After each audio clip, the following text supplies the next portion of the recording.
What is going on, Laker fans? What is going on, NBA fans?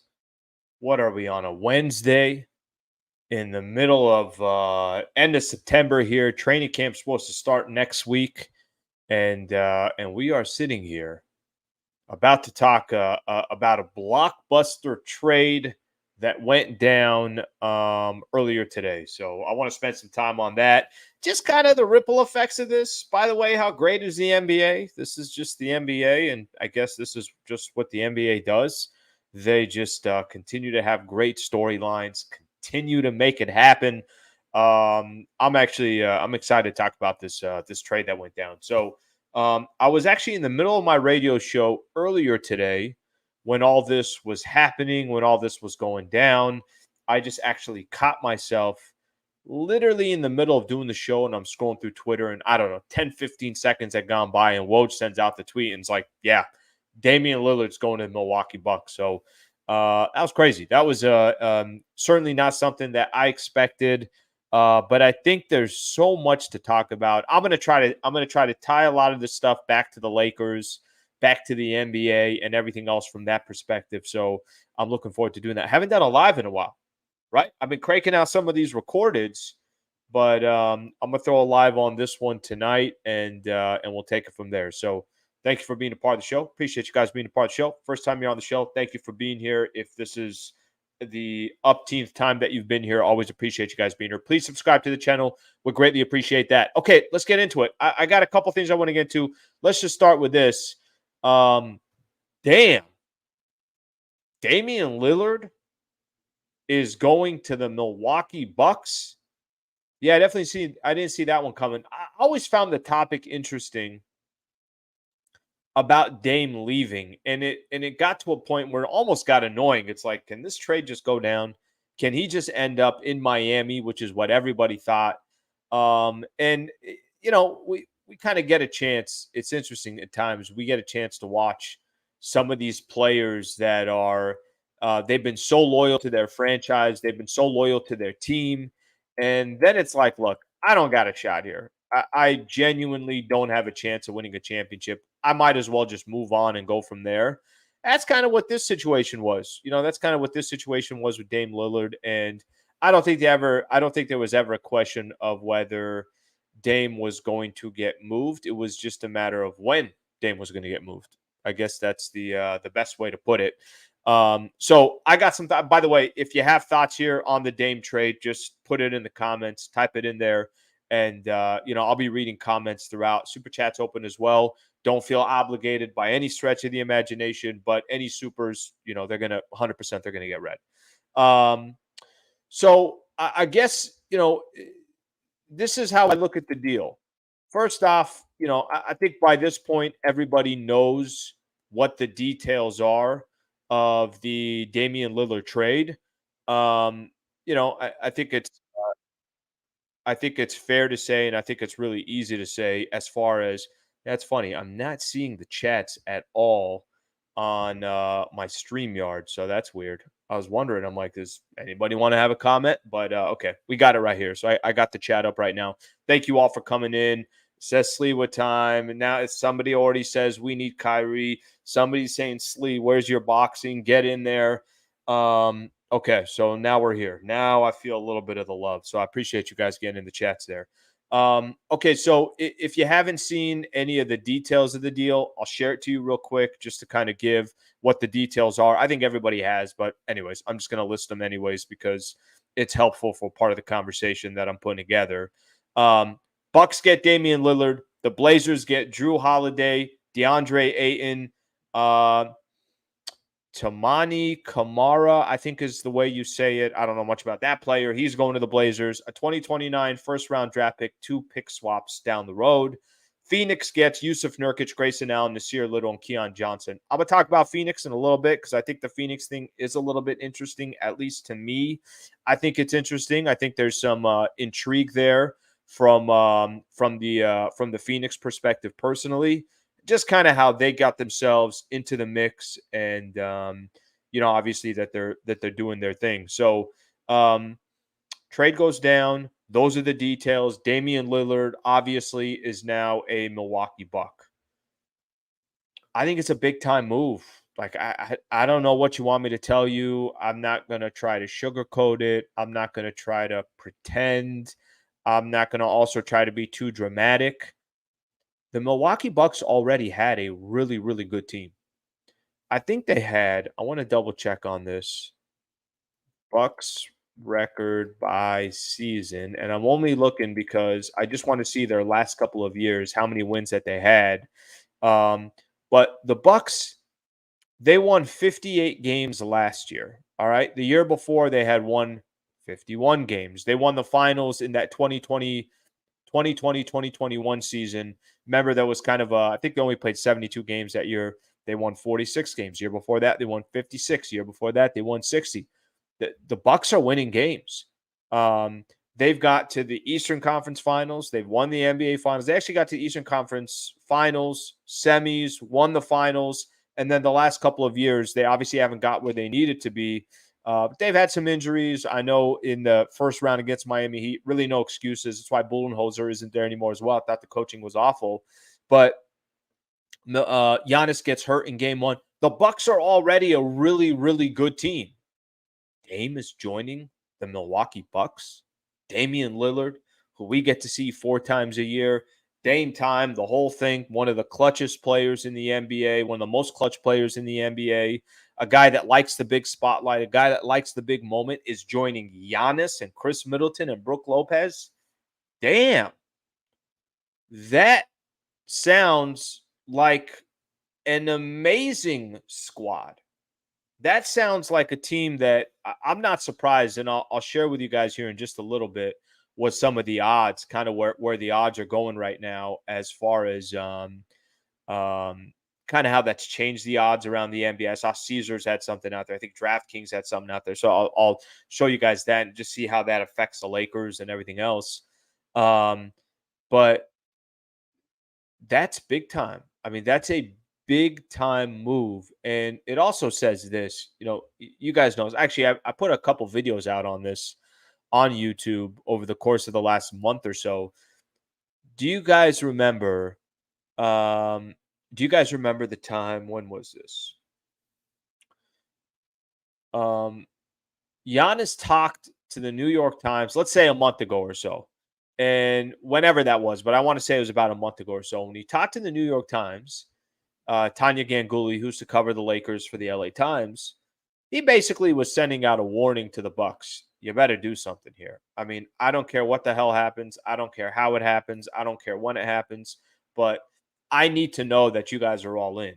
And the reason why I read off what the Bucks record has been over the years, it's not like the Bucks are trash every year. It's not like the Bucks aren't making the playoffs or have a chance to win a championship. They just won a championship a couple years back to beat the Phoenix Suns in the NBA Finals. But when Giannis spoke, yeah, the franchise listened.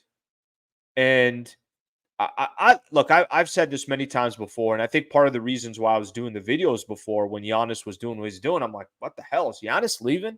I mean, should the Lakers, how much do you kind of prepare yourself to say, hey, can we have an opportunity at Giannis in a couple years or whatever the case is?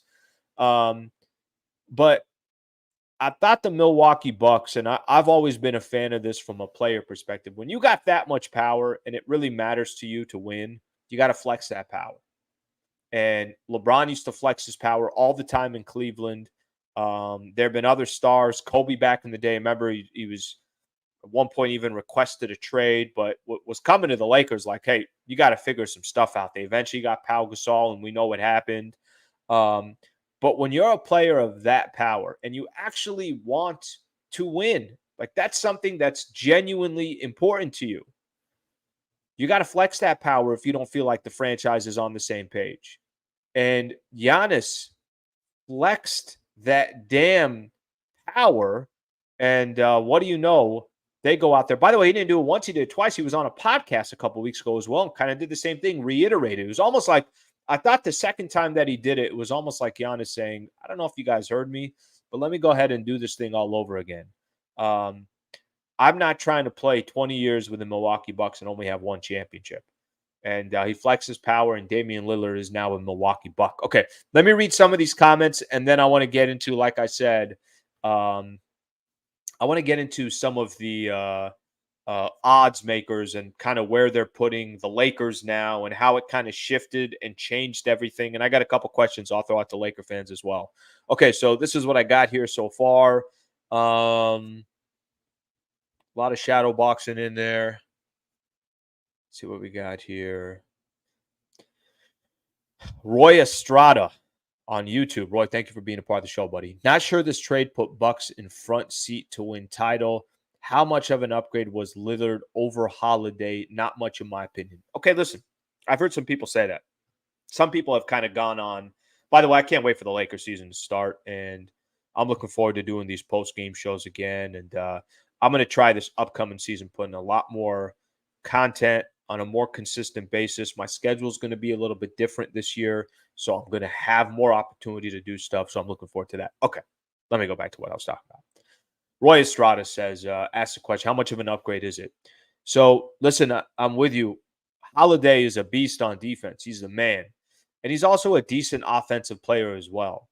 But let me tell you what Damian Lillard is. Lillard's top 10 in the league, period. There's no questions asked. He's top 10 in the league. He can drop 35 a night if he needs to. He's not going to need to because now, for the first time in his career, he's playing with another real superstar. God bless CJ McCollum, a nice player, but of course, that's not a superstar. Dame is a superstar. The problem with Dame is his size, his skill set. You need to be playing with a dominant big in order to have a chance to really compete. And by the way, he's not playing with one big. He's playing with Brook Lopez, playing with Chris Middleton. There's other guys on that team as well. It is a big upgrade over Holiday because you could now ask Giannis to do less on offense. And you could tell Giannis, go lock up on the defensive side because you don't got it. You don't have to drop 35 a night. Dame can do 30. Middleton can do a little bit more of what his strengths are, whatever that is. Focus a little bit more on the defensive side. Get his buckets when he needs to. I think it just takes so much stress off of them of getting points. And they've been a good defensive team in the past. I know Holiday's had a lot to do with it, but I think it's you got to give up something to get something. And if you're giving up Holiday, and in the process you're getting Damian Lillard, I have a difficult time not seeing the positives that's going to come out of that for the Milwaukee Bucks. A lot of people here. Bucks lost a defensive-minded big man. The hell, StreamYard? You got my comments up here, man. I want to highlight these. Son of a. Okay, I'll just keep reading them off. That's Pedro says Bucks lost a defensive-minded man. I heard somebody, Ronnie said, bless you, Sliwa. You guys know how this goes. I mean, I could sneeze at any time. You guys know the rules here. Nothing's changed. An off season didn't change whether I could sneeze at any moment. Bucks odds-on favorite to win the title. I'm going to get to that in a second. AR, thank you for being a part of the chat. David Sabatini, welcome back, my friend. Huge move for the Bucks. Okay. I'm gonna hold off on some of these comments because there's a lot of really good comments that I want to give some time on to actually get an opportunity to give my feedback, my thoughts on. Okay. So let me stick with this one that I got a little bit earlier from AR. Bucks the odds-on favorite to win the title. So if you guys haven't seen this, this is how the odds have shifted since Damian Lillard now is going to be with the Milwaukee Bucks. This is according to DraftKings. Now, I saw a couple others out there, Caesars Sportsbook. I'd rather pay attention to Caesars because there's something specific why I would like to. But DraftKings has it this way. Bucks plus 400. Denver Nuggets plus 425. They're the defending NBA champions. You want to make an argument, which four are better? Would you rather have Jokic, Jamal Murray, Aaron Gordon, and Michael Porter? Or do you want the other four, which is Giannis, Dame, Chris Middleton, and Brook Lopez? Go ahead and make your pick. I mean, that's a tremendous, tremendous four players on both of those teams. But Denver's 425. So you got the Bucks, the favorites to win the whole championship. The Nuggets are second to win the championship. The Celtics are third to win the championship. The Suns are fourth to win the whole thing. And then according to DraftKings, they got the Lakers at the number 5 spot. Now, I actually agree with this one. And there's a pretty significant is Phoenix is plus 650, Lakers are plus 1200. So there's a drop off there between the Suns and the Lakers from 4 to 5. They're really kind of counting on 4 teams that have they feel the favorites to win the whole thing. Okay. Caesars, which made no sense to me, the Caesars Sportsbook had the same. Milwaukee 1, Denver 2, Boston 3, Phoenix 4. They had Golden State 5 and the Lakers 6. Does somebody want to explain this to me? How the hell does anybody have the Warriors ahead of the Lakers? I mean, the main reason why the Lakers took out the Golden State Warriors in 6 games this last playoffs was simply because they were bigger, they were stronger, they were better, they had more size, they had more length. I mean, there was just nothing that the Warriors could do against the Lakers when it came to that facet of the game, which is such an important facet. Lakers played better defense. I mean, the whole thing, Lakers were just better. The Suns got smaller in the off, or I'm sorry, the Warriors got smaller in the offseason. Why would Caesars put them ahead of the Lakers makes no sense to me at all. I mean, really, truly, no sense to me at all. I think the Lakers at the number 5 spot in a lot of these odds, whatever odds that you're looking at, championship odds that you're looking at, I think it's the right place for them. I do. Now, I think there's going to be some Laker fans out there and you say, Al, what are you talking about? I mean, why would you have Phoenix ahead of the Lakers? Or, man, can you just imagine if the Lakers were in a position where they got a chance to play with the squad for the entire year, that they had an opportunity to obviously have a full training camp together, that these guys all got to gain continuity. These guys only played 25 games before the playoffs start together. You're not wrong. That actually would make a case, obviously strong for the Lakers from that perspective. But Phoenix got some real talent too. I mean, Phoenix has some real talent as well. And I haven't even really kind of talked about the Suns and how they fit into that mold and how they just kind of found themselves a part of this whole trade. Like, hey, if we're trading guys, cool, we'll get rid of A and give us Nurkic. And they took some other role players to try to make it work for them. But the Suns is a whole different conversation, a whole side conversation. I think a little bit interesting as well. But let me do this here real quick. So I want to just kind of stay with these just top 5 for a quick second. Season hasn't started. Things are going to shift. I don't mind the Bucks being the favorites. Like I said, I don't mind the Lakers being at number 5. But the top 5 right now that you have, according to DraftKings, Bucks, Nuggets, Celtics, Suns, and the Los Angeles Lakers round out your top 5 for championship odds. Bucks, I want to say, where were they before the trade? I think 3rd before the trade, maybe even 4th. Some of these odds had them 4th, so they shot all the way up to the top.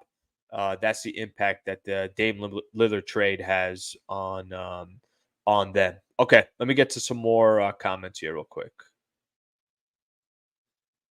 Can't wait for the NBA season, says David Sabatini. Max Anderson, Lakers are sweeping the Bucks. Easy money. Alan, what does trade do for Phoenix? Okay, this is Glenn Kamida. Thank you for being a part of the show. I'll tell you what the trade means for the Phoenix Suns. So one of the things the Suns struggled with last year is they just didn't have any depth. DeAndre Ayton clearly wasn't working in Phoenix, and I think sometimes you just need a new home and go take your chances. He's going to get his chances in Portland. I don't know how good he's going to be there, but he's going to – I think him, living in a different zip code might be better for him. So they bring on Yusuf Nurkic. Nurkic is a great team guy. Nurkic is a good – and I want to look up something I just want to see because I think you guys are going to know where I'm eventually going with this. I don't mind the player. I like the player. I think he plays hard. I think he's kind of the right mentality. He's going to get you almost a double-double every single night. Nurkic's issue is can't stay healthy. That's his biggest issue.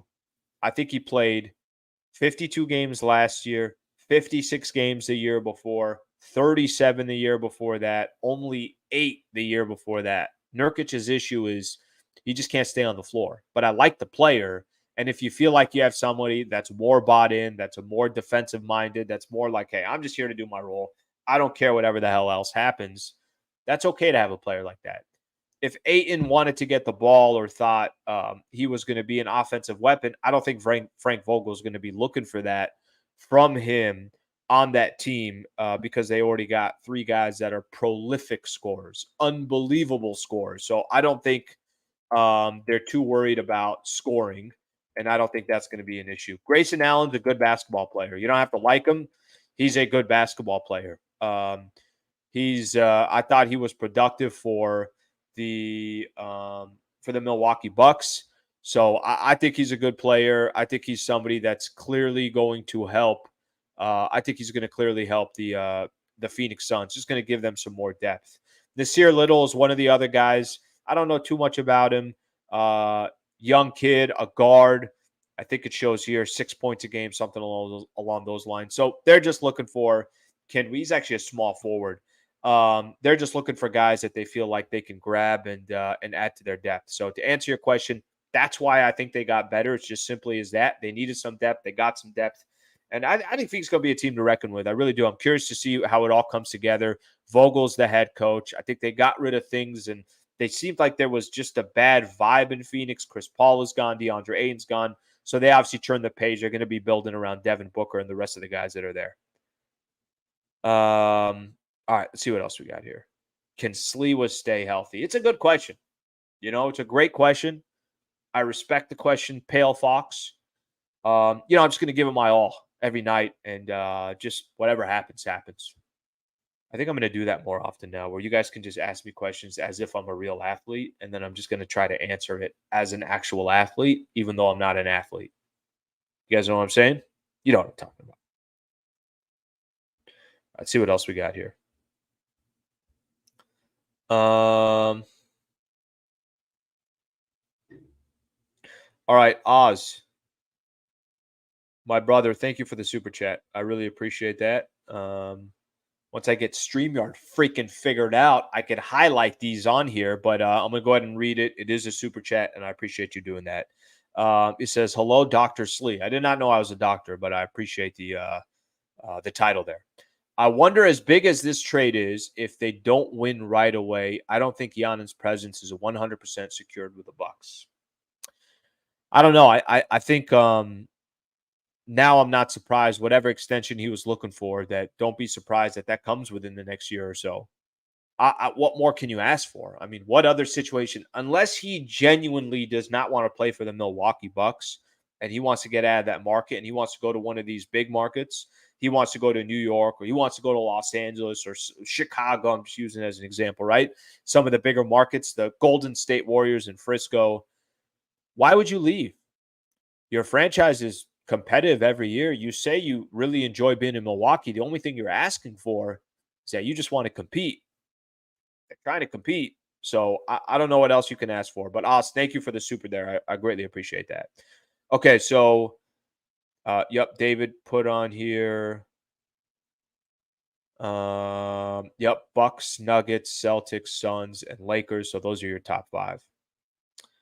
Superman on here says, Alan, don't you freaking leave. I just got here. Damn, man, relax. Jeez. There's kids watching. All right, we'll keep going there. It's a good question. Max Anderson has out there. Al, do you see us trading for Jrue Holiday? So the Jrue Holiday piece is interesting because Portland, I guess Woj sent out a tweet, and it was something along the lines of, Portland's very active in looking for a trade partner, something along those lines. So Jrue Holiday, the Blazers have no interest. I'll tell you guys real quick what the Blazers have interest in. Blazers have interest in rebuilding, using Scoot Henderson and seeing what they could do. But there was an article that came out, I think it was on ESPN Plus, Brian Windhorst, who was on Lakers Talk yesterday. I mean, who the hell would have known? He was on my radio show yesterday on 710 ESPN. But I guess the Jrue Holiday pieces, they have no interest, zero interest in keeping Holiday because they want to build around these young kids. So this is what Windhorst had put out. He said, Woj on social media Wednesday afternoon, there was a mad dash across the NBA front offices to get into meetings and Zoom calls. And I guess the concept here is the trade opened up a massive opportunity for Jrue Holiday, all-star guard Jrue Holiday, who might potentially be on the open market. And what I was reading from here was that a lot of the teams interested are true contenders.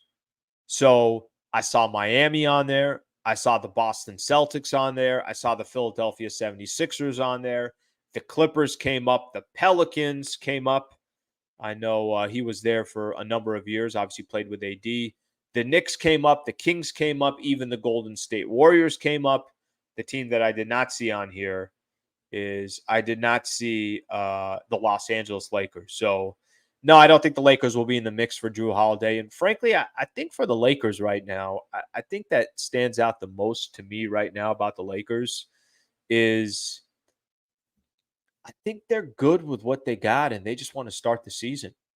You know what I mean? I think they're going to want to start the season and see what the franchise looks like, see what these players look like. They got 7 guys that are 6'8" or above. They got 12 guys deep that I think can get playing time at any moment. I think there's a curiosity of, all right, let's figure this out here. Let's see what we're working with 20 games in. And I don't blame them. Yesterday when I was talking to Brian Windhorst, so much of the conversation was the flexibility that the Lakers have, and I know we've talked about it. I think they're going to let the season start, and they'll make moves or changes if they need be, come trade deadline. So that's probably the best way that I can put it. Dale G here says, I like our roster. I do too. I mean, I think a lot of people, my voice for some reason got really high there. I think a lot of people like the roster. I'm a fan of what they did in the offseason.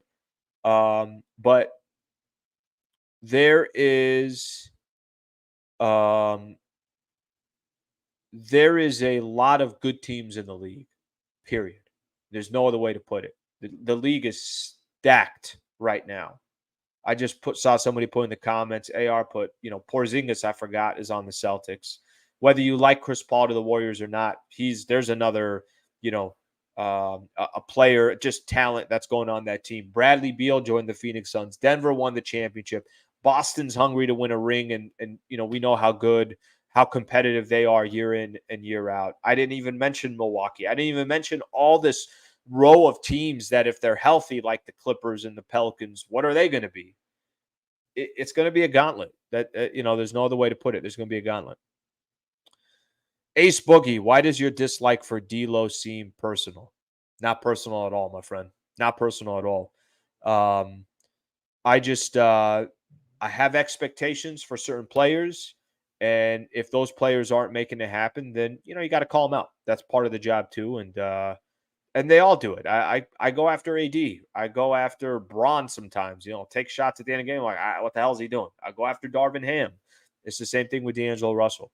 And D'Lo probably gets it even more because I want him to succeed. The Lakers need him to succeed. He gets paid to succeed.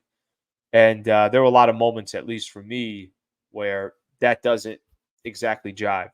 So not personal, just want to see them, certainly want to see him succeed. Okay, I haven't done this in a long time, and but I want to do it because it's been a while. Let's do a little roll call. Let's do a little freaking roll call. Where the hell is everybody tuning in from? Just out of curiosity. By the way, a week from Saturday, we got our first preseason game. Lakers will be up in the Bay taking on the Golden State Warriors. So that's how quick it's coming. Tomorrow, I'm going to be down at the Lakers training facility because Rob Pelinka and Darvin Ham are going to be talking to the media. So that's going to be cool to get a chance to listen to them. Monday, I'll be down at the Lakers training facility because we'll have media day. So radio show I do on 710 ESPN. We just are very fortunate that our time slot is right in the middle of media day. So we get to talk to all the players. So it's going to be a lot going on here. And we're certainly back. Okay, let me see. Look at my people here.